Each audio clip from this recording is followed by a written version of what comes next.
So is real estate passive income? Well, that's what we're going to talk about right now. So you probably heard like real estate investing, passive income, all these kind of things.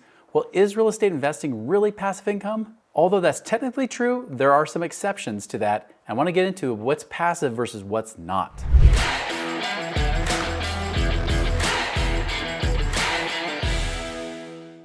All right, so let's talk about this passive income concept with real estate investing. This is a highly debated topic. Even among my own friends, a lot of them will get really mad when people talk about passive income. And let's be honest, I mean, passive income, whether you're watching on social media, here on YouTube, or whatever it might be, come on, passive income has been kind of thrown out like very loosely for a lot of things. I mean, how many times you heard people talk about passive income being like starting a new Amazon store, right? But in truth, you have to spend a lot of time and money getting that thing off the ground. And even then, it may not work, right? You know, you got all these kind of things talking about passive, but what's really passive here, and how do you define passive income?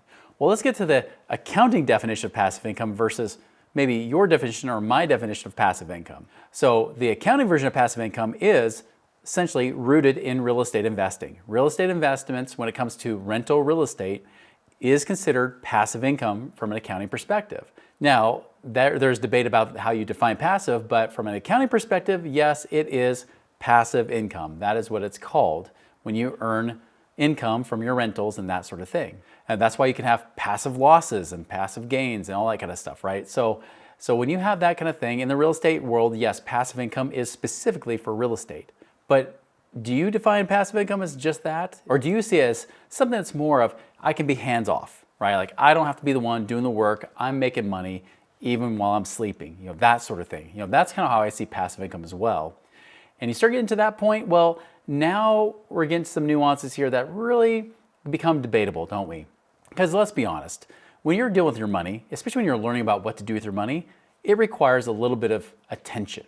And this is what I teach people all the time, is that whatever you ignore will leave you. If you ignore your spouse, they'll leave you. Ignore your teeth, they'll leave you. You know, I apparently ignored my hair too long too, but that can leave you too, right? No, I mean, like anything you tend to ignore your health, it'll leave you. If you ignore your money, it'll leave you too. And the one thing I don't like about passive income specifically is that people get this idea in their mind that I can just sit back and do nothing. Well, where has that ever worked? Let's be honest. Where has that ever worked? Sit back and do nothing. Heck, even gamblers do something, and they're gambling a lot. When you think that you could sit back and do nothing, that's when you lose the most money.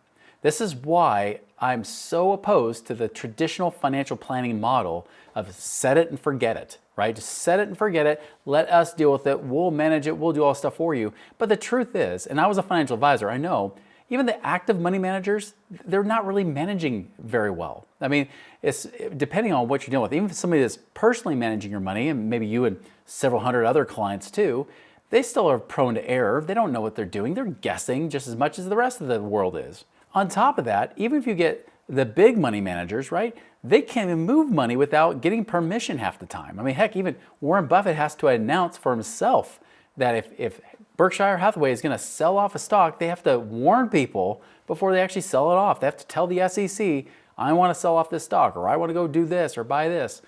I mean, that's how big money works out there. So when you just set it and forget it, the problem with that mentality is that's the easiest time for you to not win. In fact, that's why so many people get to the retirement age and find out they don't have enough because they sat on it, they just let it stay there, try not to look at it too much because it stressed them out, just like they do with their 401k plans, and then hopefully it will come back. So that does not work. Stewardship is required if you want to create real wealth. I believe the same thing when it comes to passive income. You know, passive income can be very hands-off. There are lots of investments you can do where you're not the one actually doing all the work and yet still get paid. But it does require you to do some due diligence, and it does require you to actually do some management. You have to actually watch it and pay attention to it and really manage your type of investments, even if you're not the one doing the work. So for example, when I've bought real estate properties, now I could go buy a property, I could personally manage that property if I wanted to. Some people prefer to do that. I know people that do. There's even a coach on our team that loves managing his own properties better than trusting another property manager to do it for him. Why? Because he doesn't see really a benefit in using that property manager. For me personally, I really don't want to manage the property at all, and neither does my wife. And so we would rather hire a property manager to take care of that property. Now, it doesn't mean that we just sit back and collect checks and never think about that property ever again. No. What it does mean is that we actually look at that property and say, okay, let's make sure it's good. Let's occasionally reassess the values. Let's make sure that monthly we're watching any expenses that come out from the property management company. Make sure we're managing and seeing what's going on. Make sure that things are going well. If they want to renew the lease the next year, they usually want permission from us to say, hey, we're thinking about bumping up to this amount. Are you okay with that? Or maybe we could bump it up to this amount, but this renter's been really good. Maybe we'll go in between and kind of negotiate and do it lower. So there might be a few decisions, but I'll tell you from my own experience, having to go check a report once a month for a few minutes is way, way easier than managing my own properties. And so yeah, for me that is passive, even though there could be moments where I might be more actively engaged because there's bigger decisions need to be made. Maybe we're trying to sell the property, we're trying to buy the property in the first place. There is some little bit of work that can happen from time to time, but still that's pretty hands-off. And I would say that's semi-passive. More passive would be if I'm putting my money with somebody else. Maybe I'm lending my money to an investor for them to go do a fix and flip, for them to go find a property, renovate it, sell it for a higher value, and I get my money back plus interest and things like that. That could be something where I literally are letting them do the work. I have to put the money with them. Now, it might take some time to build up my own network to try to find the people I trust to invest with, but in the end, at that point, other than checking out the property, make sure that things are good, maybe even do a little bit of my own due diligence and research to make sure that the property is the value they claim it's going to be. That's a key thing too. Those are some of the things I put in up front, but again, hands off. I'm not having to work hours a week trying to do that very same thing. There are things like funds I can put my money in. I don't mean mutual funds. I mean like alternative investment funds that they might be a little bit more diversified. I could put my money in syndications where I pool my money with other investors to go into a certain deal. It could be an apartment building. It could be in a self-storage, or it could be into a car wash business, or whatever it might be. It could be into oil and gas.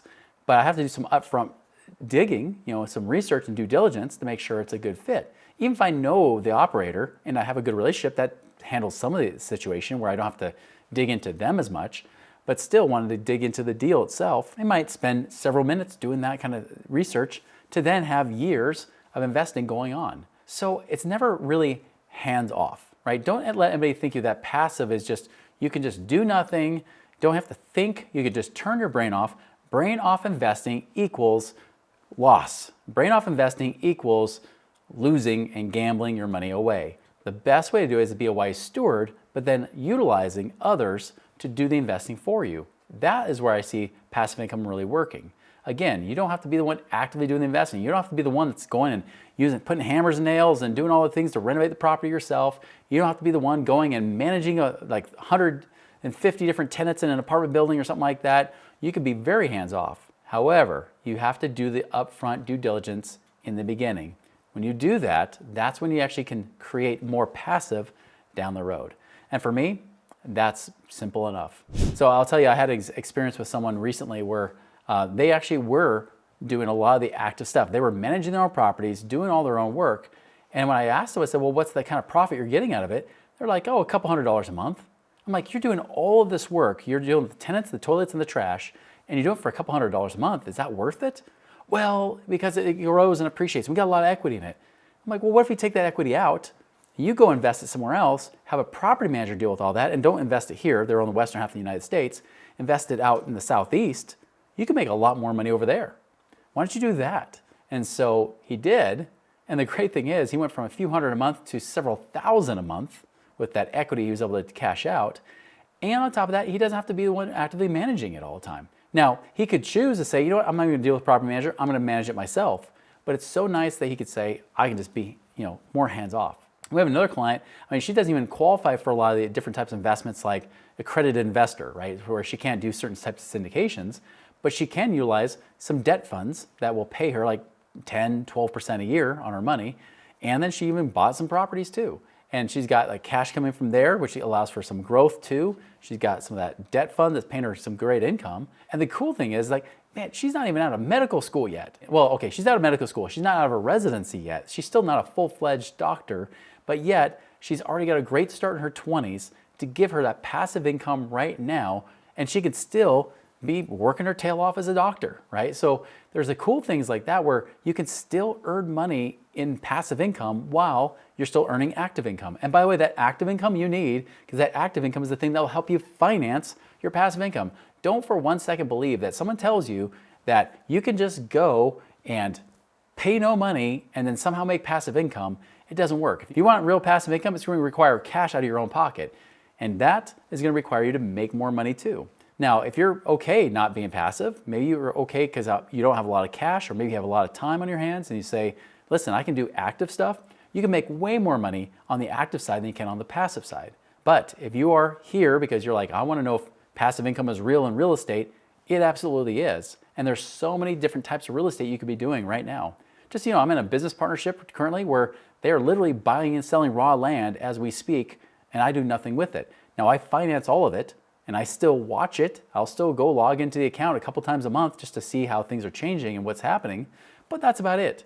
A few minutes on and I'm off, right? That's, for me, is still very passive. Even though I'm still managing it and I'm being a wise steward of it, I'm still being more of a hands-off investor that way. All right, now if you're curious how you can actually create passive income today and how you can actually do that, check out this next video right here.